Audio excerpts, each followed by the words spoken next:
I grew up like a savage.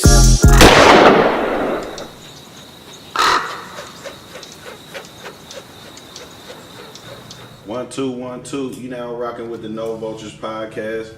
You got me, myself, Lord Rab.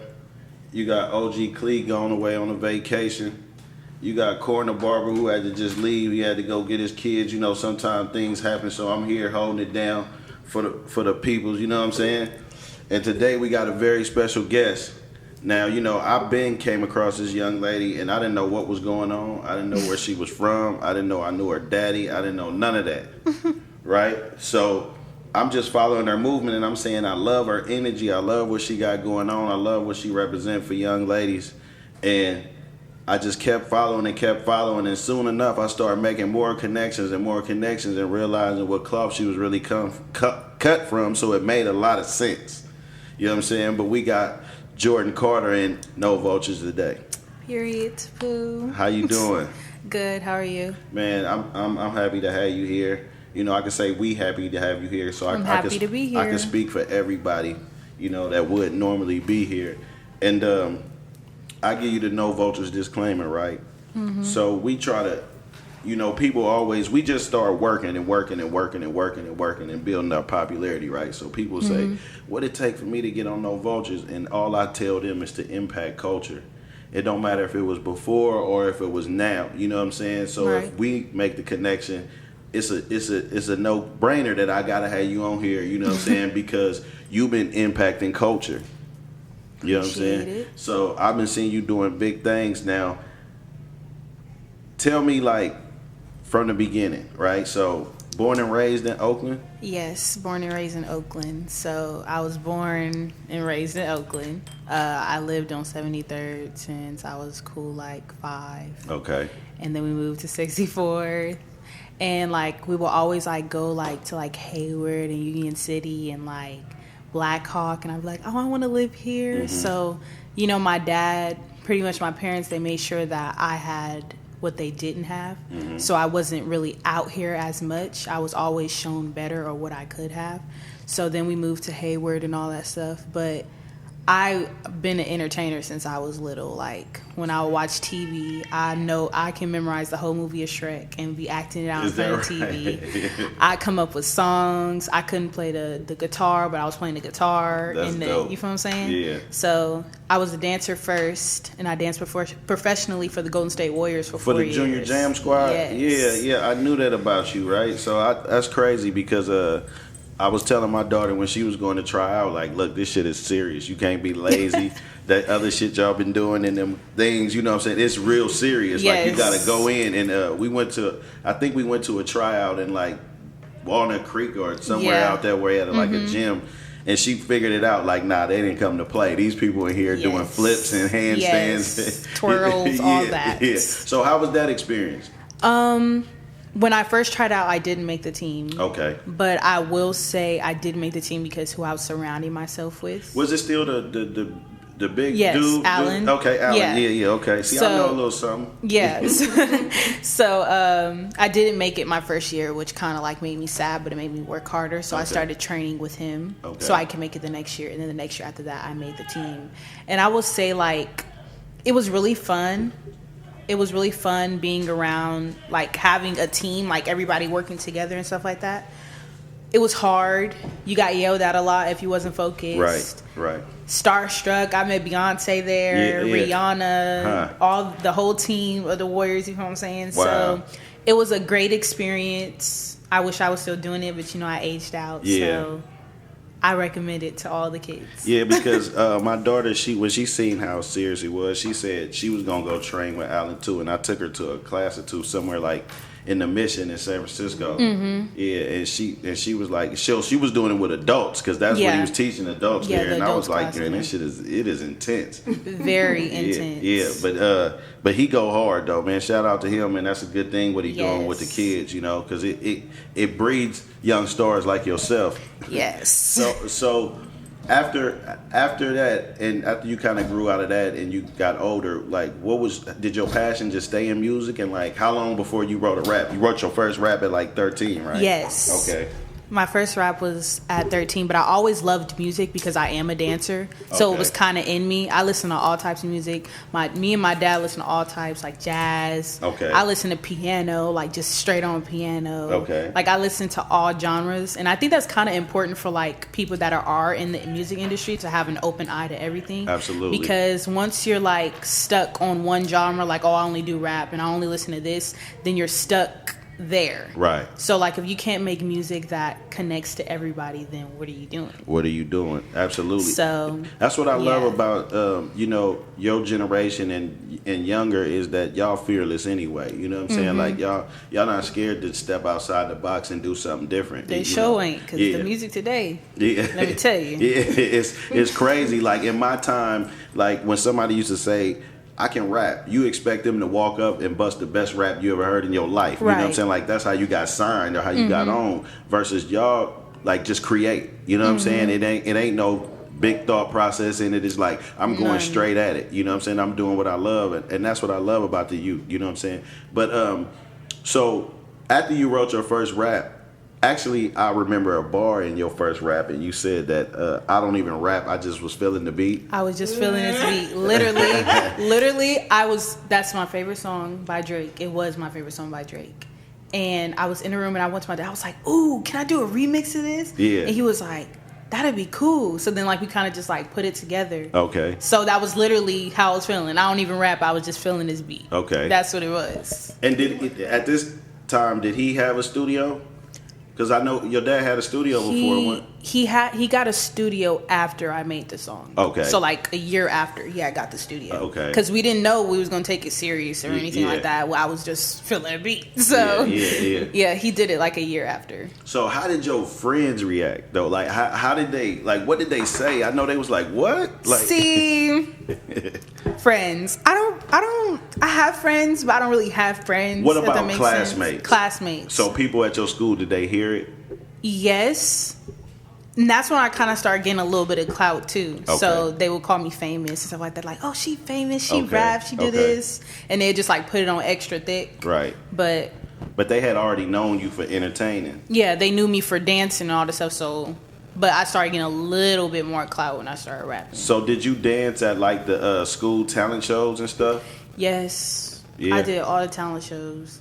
I was there. I performed multiple times at the talent show. Like I was making sure I was at everybody group. Like I can perform this time and this time. Yeah. That's dope. So when was the next time you made a song? Like after that? My next song was Bad Mama Jamma. Okay. And I was like, what, 14? No, I was 13 still. 13. Yes, I was still 13. And that's also the first song I performed. And I did this performance in Oakland, I believe. It was in Oakland, and it was for Chatty Tally's. It was Chatty Tally's event. And that was my first performance, and it went great. And I actually re-performed the song, like, what was it, 2 days ago? At the Black College Expo. Oh, wow. So it's still like a banger, you know. Yeah. I went for like an old school feel. And that's when I was more in love with Foxy Brown. So yes, really? When I first started rap, I was like, "Ooh, I'm gonna be like a Foxy Brown without the sex." Who told you? I mean, like, is that what you just discovered on your own, or it was just listening to your parents' music? Listening to my parents' music, and you can say discovery on my own. I mean, like I said, like we all listen to different types of music, so I have a piece of every little thing. Okay. Yeah. Yeah. I think, isn't that the one with Jay-Z's on it? Right. So I listen to Jay-Z. Yeah. So Jay-Z introduced me to Foxy Brown, and then Foxy Brown. That's how it should go. That means that you are a child of hip hop. You know, that's exactly how it should go. Like, you should know about those things. And like what I love about the difference between the way y'all growing up, like my daughter, and the way I grew up, is that I pretty much like everything she like. Fashion, you know, music, you know, whatever, TV shows, we like the same thing, you know, like, and it's crazy because she young, you know, she's 13, she just turned 13, and it's like, but I always think about that, like, you know, you so lucky to be in the car with me listening to these songs on the way to school. Right. Like, they used to be cutting the radio off, like, boy, you better know your lessons, like, you know, this song, like, rap made no sense to my parents like it did, you know, to us growing up for y'all, right? So So when you made your next song, Bad Mama Jamma, like, did you feel like you was in your groove? Like, this is it. This is what I want to do. Yes. So, like I said, when I made my first song, I started getting a little bit more clout, and then it became fun, like super fun. Okay. Like when I made my first song, I was still like super in love with dance, and dance was the first thing. But then when I made my second song, dance became my second thing, and rap became my first thing. So every song that I make, I try to incorporate some way that I can dance to it. So anytime I perform, you will see a dance in between. So I kind of put everything together. So Bad Mama Jamma, it was like groovy. I can get down to it and all the stuff. So yeah. But do you know, like, in early hip hop, that almost was a requirement. Like, you wasn't allowed to be born on stage. Like, Salt and Pepper had to have a routine, or they're gonna be like, "Well, this is trash. They ain't doing nothing." And that's what I think some of the kids are losing today. Like, they just hop around the stage and like think because they jumping up and down, it's supposed to be lit. But you need to have things put together. Right. If you're not dancing, you need to have somebody else dancing or having some type of coordination in between a thing. Like. Kids today get by like with so much stuff. They do, and it'd be so like half done. Like they're going in the booth and just spit something. It won't even make sense. Like Blueface. No offense to Blueface, because I listen to Blueface. I think slappers. You know what I'm saying? Right. But some of the stuff that he was saying, it just like, did you really think about it? Right. You know what I'm saying? Yeah. So And then I think like it's a fine line, because the people who could do more, who are more talented or inclined to do more, they won't do more because the norm is to be dumbed down. Exactly. You know what I'm saying? So I respect people like YBN Corday and people like that who go the extra mile to like try to be lyrical. Or I mean, you know, like that's a hard thing to do. That's an acquired skill. Right. So you talked about like Foxy. Who were some of the other females that you like took note to early on? Nicki Minaj. Okay. I'm in love with Nicki Minaj. Nicki Minaj is just... She really the queen. She's the queen of rap. Yes. Really, right now. People didn't really notice that most of the stuff that we're doing now, she's already done. So when she first came out, she'd been doing the colorful hair. Yeah. She'd been doing the...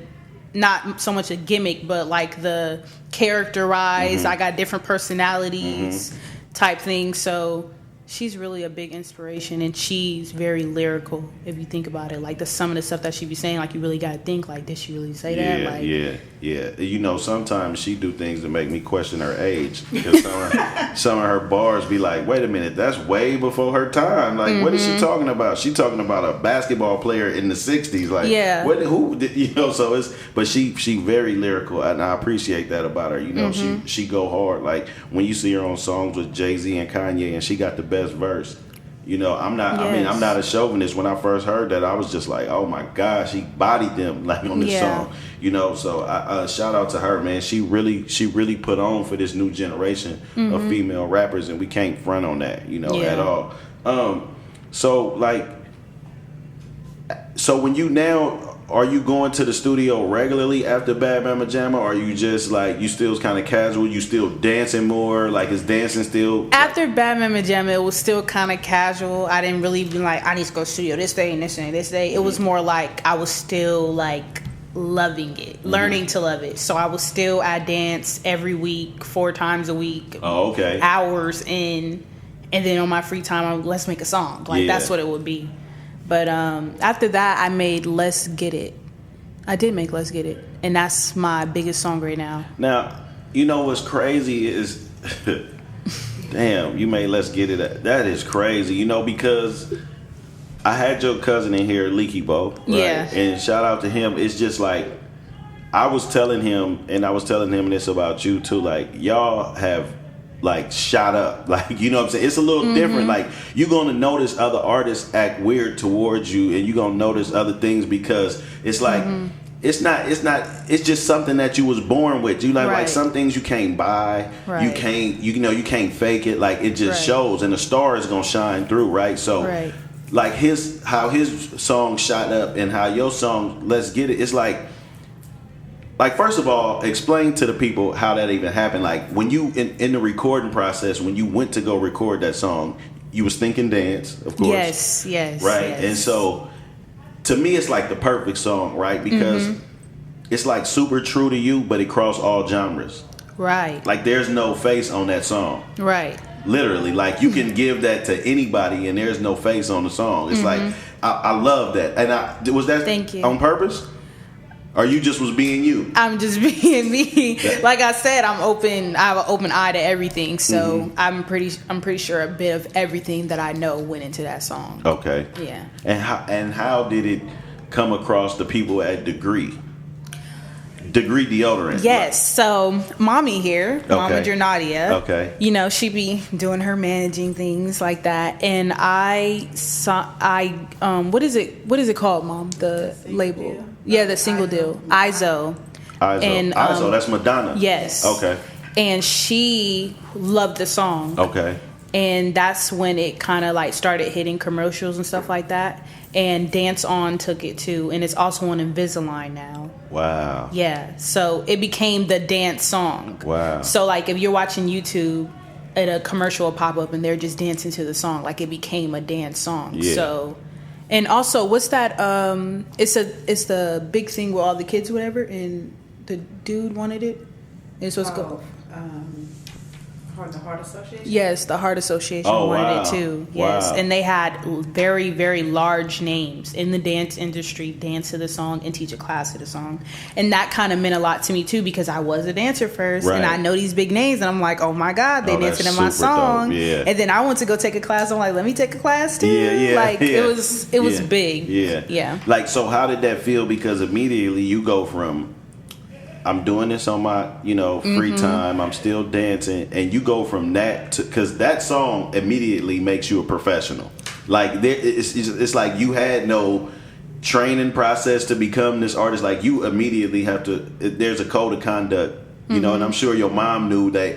Like I'm not just your daughter anymore. I'm this artist. Like I am this thing. Like, and it's crazy because that's when people that love to take pictures of you, whether you want to take them or not. People love to take video of you, whether you want the video or not. Like you might be feeling uncomfortable. Like I don't feel like you can't accidentally blow your nose. It's like you can't bend down and blow your nose without a person holding the camera up trying to catch you doing it. Like you almost got to be perfect. So how was that? And were you were out of school? Or were you in school when that happened? Let's Get It. I was still in school during Let's Get It. So Yes. When I first made it, I was still in school. When I stopped going to regular school was my sophomore year. Okay. I did freshman year in high school. Okay. And then I was going back and forth to LA doing performances where it became too much. I was getting truancies like, your daughter hasn't been to school? And I was like, oops. the machine calling you like, I know. Yeah. So I started doing independent studies so I could be a little bit more flexible. Was that easy to do because you said earlier that the friend thing wasn't as big for you, so was that kind of easy to do? Yes, and all the principals knew what I was doing. Like I was kind of like the favorite kid at the school or whatever. Yeah. So like after the Warriors game, I bring my principal like, oh, I got you a shirt for the Warriors game. She's like, oh my God, I love it. So I was kind of like the favorite or whatever. Yeah. So they understood everything that was going on and they helped out. And it made it easy for me to just transfer over. Were you still going to school in Oakland? No. Okay. James Logan High School. James Logan. Okay. Yeah. Okay. Now, so at this time, did people at the school catch on to your song before like the industry did? So like your peers? I will say when I went to school, I had a lot of haters. Okay. For no reason. It was just hate. Yeah. People wanted to fight me for no reason I didn't even know that you existed type. So, no. Yeah. It was more, that song really started blowing up when I started performing it. Okay. So, I want to say the first time I performed it was in LA. Yeah. No, it was out here. No, it wasn't. It was a school tour in LA. Yes, it was a school tour in LA, and that's when I started performing it. And I did a video, and the video kind of like went semi-viral on my Instagram page or whatever, and everybody started seeing it.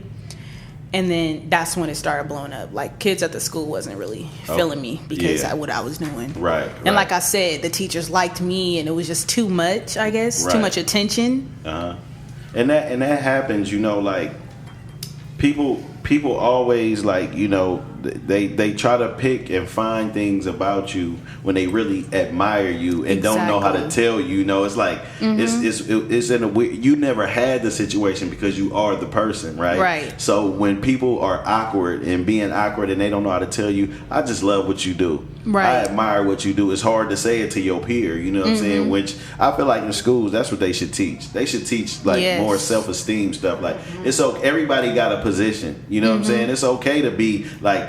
It's okay that someone starts early and be a manager like your mom instead of managing their child. Like, well, you know, I don't know you that well, but I'm really good at this. You should try me out. Can I be your assistant? Right. You know what I'm saying? Like, instead it's competition. And yes, I think it's that's always competition. Yeah, that's part of the internet. And speaking of competition, like even with the rap game, females, they're constantly put against each other, like Nicki Minaj and Cardi B. Yeah. They made a song together, but just imagine if they made a song right now together. Ooh, like they're both popping. Yeah. They will break the charts like completely. And that's what me and my best friend Tyler Rain, shout out to Tyler Rain, we're trying to put out there. We have a song called Like That, and it's all like, it's like pretty much telling everybody like it could happen. Y'all remind me of JJ Fad on that song. Y'all remind me of like the new school JJ Fad. Like I like that. I like the going back and forth. I like the energy. You know what I'm saying? I like the clothes. You know what I'm saying? Like all of that count. Like people don't realize like it takes all of that to make